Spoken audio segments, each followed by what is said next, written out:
Ассалаумағалейкум қыздар мен жігіттер, қалайсыңдар, аман есен? Мінекей мына қойлардың бәрін бүгін біртіндеп тұрғызып қандарын алғызып жатырмын.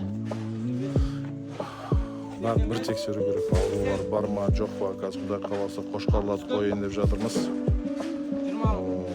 Сонша 5 ай 6 ай оған қарап жүргеннен кейін түсік тастауы бар ғой, тастап қоятыны. Сондайларды азайту мақсатында алдын ала тексеріп, аурулар болса ем-домдарын жасап, витаминдерін беріп, нормальный элита болғаннан кейін элитаға лайықты жұмыс жасап жатырмыз. Кішігірім мына жерде де стройка болып жатыр. В общем, мына жердің бәрін үлкейтіп, үлкендеу қылайын деп жатырмыз. В общем, істеу керек екен ғой.